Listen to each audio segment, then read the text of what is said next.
Naam, hujambo mtazamaji popote pale ulipo, karibu sana kwenye Mwanga wa Ebru Jumanne ya leo, na bila shaka ni Super Tuesday kwa wale wote ambao walikuwa wanaunga mkono mswada mzima wa BBI, na sijui kwamba ilikuwa super kwa wale ambao wanapinga.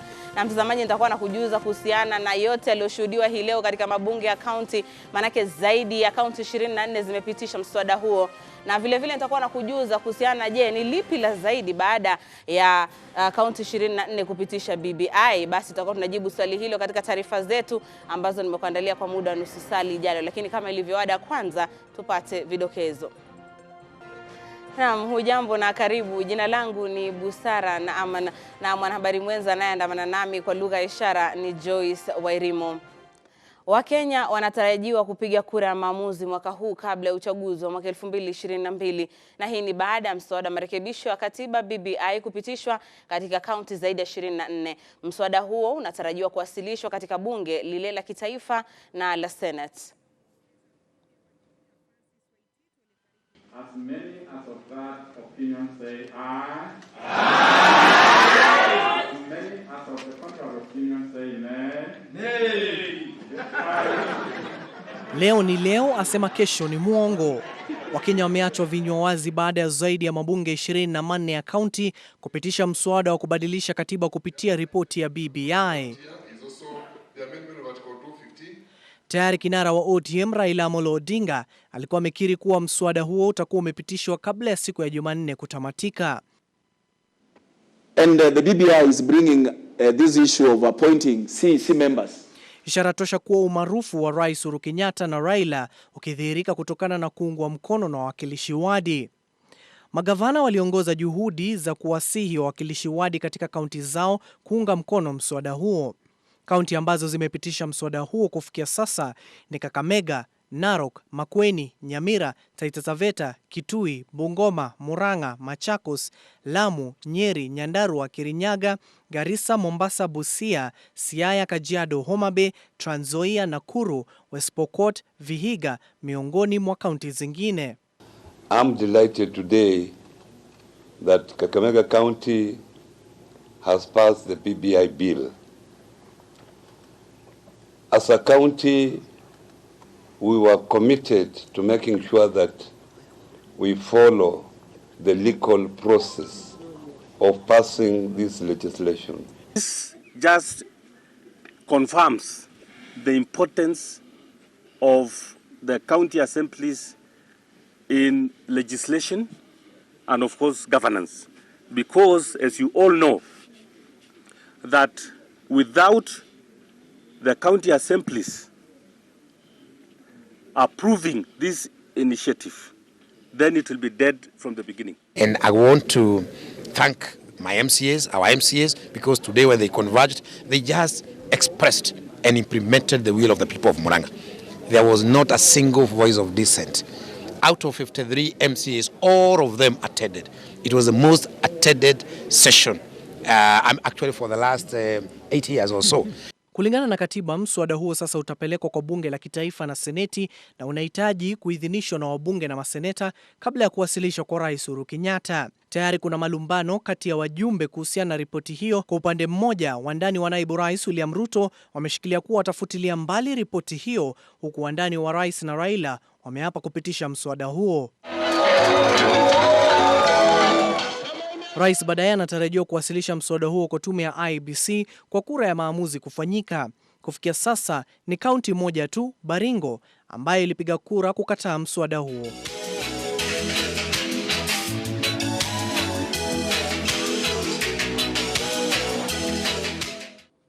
Na mtazamaji, kuidhinishwa kwa mswada wa marekebisho ya katiba katika mabunge zaidi ya 24 kumefungua kurasa.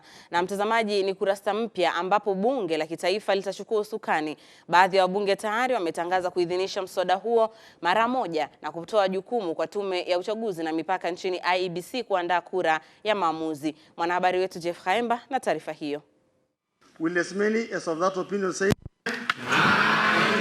Will as many as of a contrary opinion say nay? The ayes have it. Siku ya Jumanne imetajwa kuwa muhimu sana kwa viongozi wanaopigia upato mchakato wa BBI, siku ambayo zaidi ya bunge 15 za kaunti zimepitisha mswada wa BBI na kuongeza idadi hadi 31. Ili kuwepo na referenda, zaidi ya bunge za kaunti 24 zafaa kupitisha hatua ambayo imepokelewa vyema na wabunge wa kitaifa. Kwa hivyo yangu ni kutoa kongole na kuambia tu ya kwa tuwekeni tofauti. Kuna kutofautisha baina ya siasa na masala ambayo kwamba yaliyoko katika BBI. We are beyond the threshold that is required, which is 24. I mean, people want resources mashinani. Baada ya kupata idadi tajika, hatua ya tatu sasa ni kurejeshwa kwa mswada katika bunge za kitaifa, kama anavyoeleza wabunge Godfrey Sosi, Leni Tagati na mbunge wa Mvita Abdul Somar Sharif Nasir. IBC role is just to forward the communication from the county assemblies. Remember, they are the ones who sent the bill to the county assembly. Now they will be receiving feedback from the county assembly on whether the bill passed in respective county assemblies or not.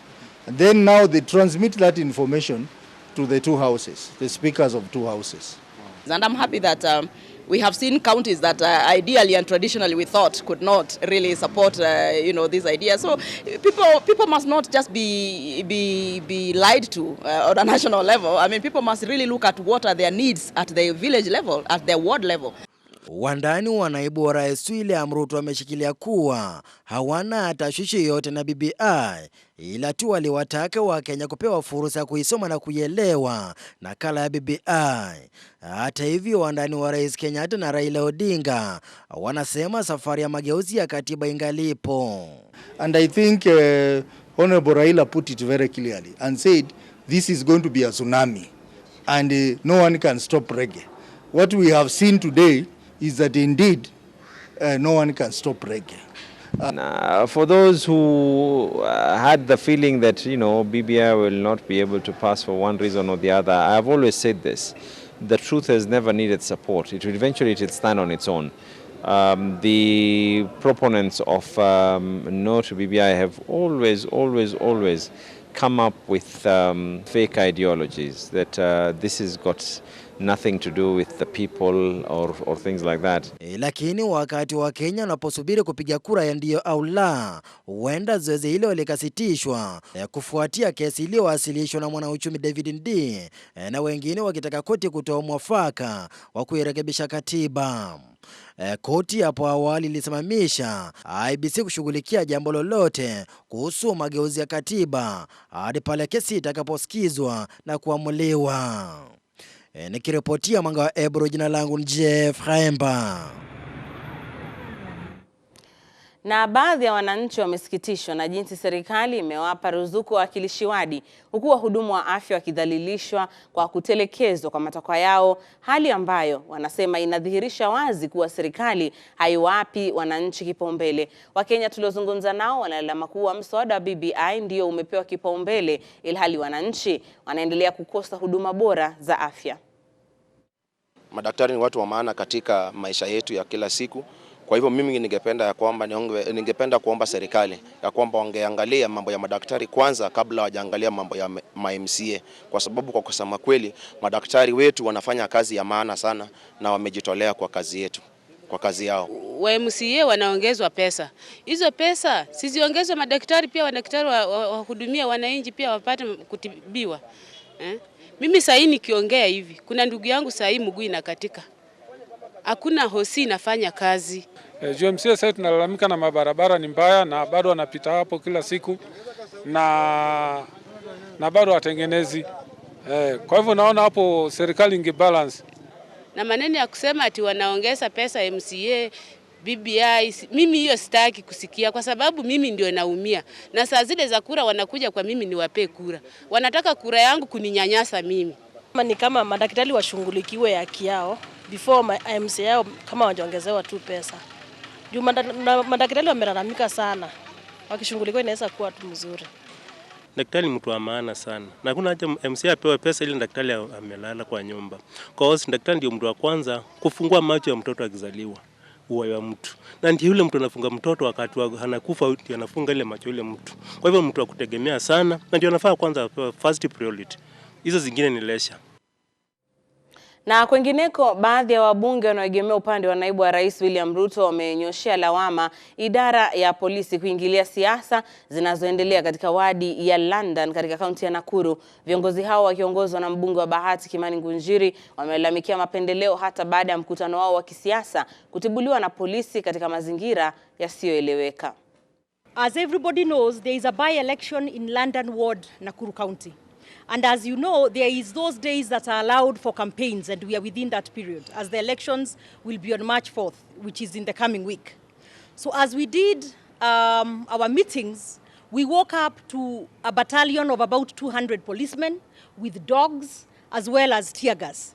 And they said that we would not be able to hold our meetings, despite us having given them notice as the law requires. And I'm sure you have a clip showing them receiving that notice, acknowledging it, and even saying that they would provide security for the meeting. Tunadhulumiwa kwa nini? Sisi tukuwa watu ambaye tuko kwa mlengo ambaye tumepewa jina tangatanga. Na basi jina tangatanga ni kutangatanga. Lakini tunafuata sheria. What is the problem? Na kama hiyo sasa ndio imefanyika namna hiyo, na ilikuwa naongozwa na Arama, mjumbe kama sisi. And we are appealing to the president. Please wake up. Wake up. Kama hujui ile mambo inaendelea, you are also seeing in the media. As you see, as we are harmless hustlers and we are harmless Kenyans, we ask them, kama ni maneno ya kura na ya siasa, tafadhali wachaneni na polisi. Kujeni muombe kura, muache kiburi Nairobi, mkikuja kuomba hiyo kura, convince raia, wakikubali ni sawa, wakikubali the other side pia ni sawa. We need permission from no one. Yes. All that we are required to do by the law is to notify you. So we are appealing with the police, and the media must help us. You helped us in 1992 days. Why can't you help Kenya today? Because today the law is being flouted. The independent institutions in the country, most importantly the National Police Service, is being used to curtail democratic space. Familia ya mwenda zake Francis Waititu anayefahamika kama Wakape inatarajiwa kutoa mwelekeo wa mpango wa mazishi yake wakati wowote kutoka sasa. Waititu amefariki baada ya kuugua kwa muda mrefu kutokana na saratani ya ubongo. Hata hivyo, Rais Uhuru Kenyatta amewaongoza Wakenya na wanasiasa kumwomboleza mwenda zake, kama anavyotuarifu mwanahabari Milia Kisienya. Kabla ya kifo chake, Francis Waititu alikuwa akihudumu kama mbunge kwa awamu yake ya pili katika eneo bunge la Juja. Alifariki usiku wa jana akipokea matibabu katika hospitali moja jijini Nairobi. Wakape, kama alivyojulikana, amekuwa akiuguza saratani ya ubongo kutoka mwaka wa 2017 kabla ya kuelekea nchini India kupata matibabu na kurejea nchini mwaka wa 2018. Wakiwa wamejawa na simanzi la kumpoteza mmoja wao, familia yake ikiongozwa na mkewe Susan Njeri imemwomboleza Wakape kama kigogo aliyejikaza kisabuni katika nyanja ya siasa na familia yake hata alipouguza saratani hiyo ya ubongo. As a family, we are just getting composed today, and we'll sit down later to try and strategize on how we go henceforth from today, and we'll keep you posted. And I would wish to thank Juja people, to tell them that we are also condoling with them. And I thank you for their support for the long journey with Mheshimiwa, because he was diagnosed in 2017, and it has been a long journey for him. On behalf of my siblings, we had a role model in a father. And he was the kind of father who was available for us. And we actually had the privilege to inherit even his wisdom, because he would always even make you repeat a speech that he wants to send you just to tell somebody that they would meet later. And he would want you to repeat and say it after him so that he's sure you've said what he wanted. At that point it could be annoying, but today we are all happy that he did that, because he molded each one of us in a very personal level. Baadhi ya viongozi hata hivyo walifurika mitandaoni kumwomboleza mbunge huyo tajika wa Juja, akiwa Rais Uhuru Kenyatta aliyemtaja Waititu kama mchapakazi na aliyesukumia uelimishwaji wa ugonjwa wa saratani. Hata hivyo, baadhi ya viongozi sasa wamesukumia kuendelezwa kwa jitihada zake za Wakape alizoanzisha, hasa kampeni yake dhidi ya saratani. Mheshimiwa Waititu amekuwa akispearhead ya kwamba tutengenezee hospitali ambayo inatibu kansa, na Hiyo ndio ilikuwa mapenzi yake kwa watu wa Juja na watu wa Kiambu na watu wa Kenya kwa general. Na kwa hivyo kama serikali tutazidi kuomba mheshimiwa wetu Uhuru Muigai Kenyatta maombi ya Wakapi yatimizwe. Hata wakati alienda na akasemekana ako na ugonjwa wa saratani au kansa, yeye hakuficha kama vile watu wengi pengine wanafanya.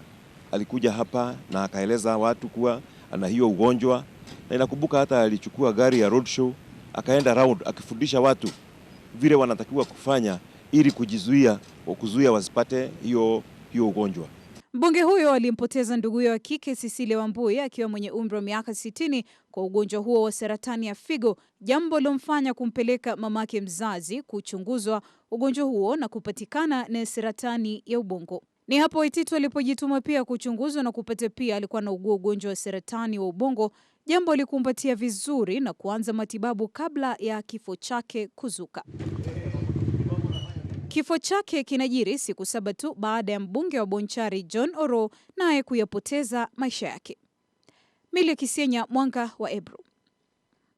Na sasa tuangazie masuala ya afya. Matabibu humu nchini wamesitisha mgomo wao wa miezi 3 licha ya baadhi ya matakwa yao kutotekelezwa. Wanasema kuwa wamechukua hatua hii kufuatia amri ya mahakama, lakini kama anavyotuelezea mwanahabari Lucy Raili, hatua hiyo huenda ikakosa kutanzua kero la machungu anayopitia Wakenya wa kawaida katika vituo vya afya.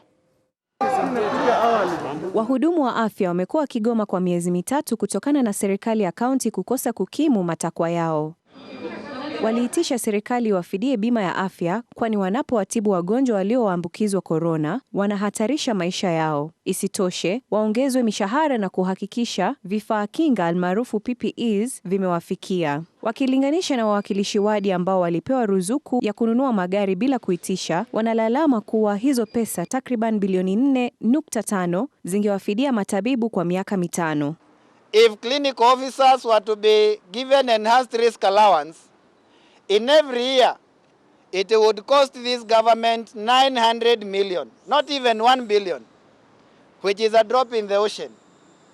Then about 2 weeks after, when the MCAs ask for a car grant, all of a sudden the money appears from wherever, and we have 4.5 billion. The 4.5 billion would have lasted the enhancement of the risk allowance for clinical officers for 5 years. Wanadai kuwa shirika la SRC huenda si huru kama wanavyodai, kwani serikali ya kitaifa imewapatia kipaumbele wawakilishi wadi kwa amri ya viongozi kutekeleza maslahi ya kibinafsi. And even SRC, which is supposed to be very independent, seems to be just but another department within the political departments of this government. And if you look at their justification, because like for us, when we were asking for the risk allowance, we were basing it on harmonization to ensure fairness and equity. They declined. But then when they were passing that one for the MCAs, they based it on the same, fairness and equity. So you can tell it's not an issue of reasons as to why they were giving. It's a reason. It's an issue of where the orders were coming from. Ingawa wamesema wanasitisha mgomo wao, huenda ikawa mwanzo wa mgomo baridi ili kuisukuma serikali itekeleze wajibu wake. Wamesema hawatakiuka amri iliyotolewa kortini, ila nao hawatatibu wagonjwa pasipo vifaa kinga vinavyofaa. So we are saying we are going back, but we shall not offer services when we are not protected, because those employers who have been mandated by law to ensure that they take steps to remedy the situation, the steps that were provided for in the return to work formula, they declined to sign, then there is no way we are going to put ourselves in harm's way.